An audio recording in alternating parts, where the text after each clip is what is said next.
Nakuli na sa dakbayan sa Sugbo ang Disaster Response Team sa Cebu City Disaster Reduction Management Office o CCDRRMO nga gideploy sa Iligan City aron sa pagtabang sa clearing operations human sa kalaot nga gibilin sa nakalabay nga bagyong Basyang.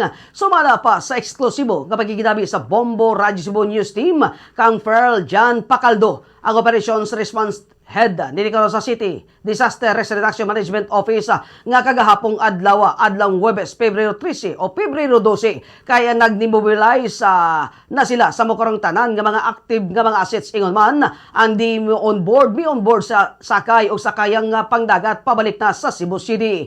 May courtesy call pod sila kang Iligan City Mayor Freddy Siao sa iya nga pagtuyan o di karong pagtuyan sa accomplishment o ingon man sa mga kalihukan report o pagpadagat usab sa mga panamilit sa Iligan City.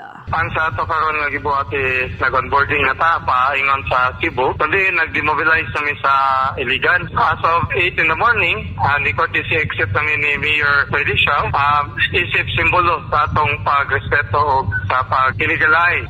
O uban pa man, pag-endorse sa atong mga accomplishment o activities nga nahimo diri sa dakbayan sa Iligan. Sa pagkakaroon ang atong mga membrohan o tropa na to sa rescue team, inubanan sa akong mga kusgan na rescue team. Paingon nami, pabalik nami sa Cebu on board mi karon sa Papalyong shipping line.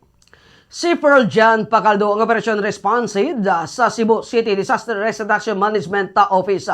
Gani ang gideploy sa CCDRRMO sa Iligan City. Kay milanat kini sa limang adlaw sa ilang natampong nga mga suporta o tabang sa mga dakbayan nga sa pagkakaroon. Kay nagpadayon pa ang clearing operation sa pipila ka mga bahin sa Iligan. Sumala pa nini base sa pagkikita-alayon sa Iligan City Government, 80% sa mga recovered nga mga barangay sa mahayahay nga target zone sa rescue personnel.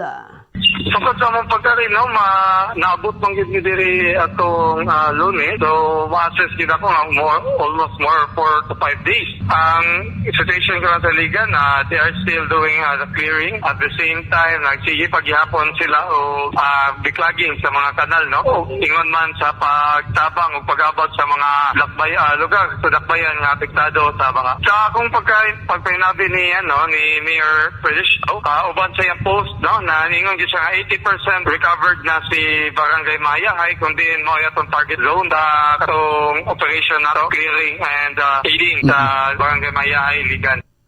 Ang dugang pamahayag ni Ferl Jan Pacaldo, ang Operations Response Head sa Cebu City Disaster Reduction Management Office. Dugang pa nga ang dakbayan sa Iligan kay padayon gihapon nga nagkinahanglan og tabang kay daghan gyapon ang mga biktima sa katalagman. Gani kung adunay busilak nga mga kasing-kasing nga andam nga butawang kay mamahimosab kini nga budapit sa lokal nga kagamanan sa Iligan aron nga mapadangat kini sa mga nagkinahanglan.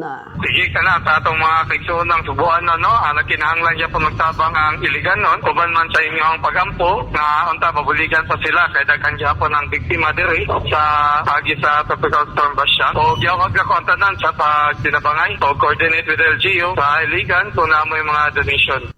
Si Ferl Jan Pacaldo.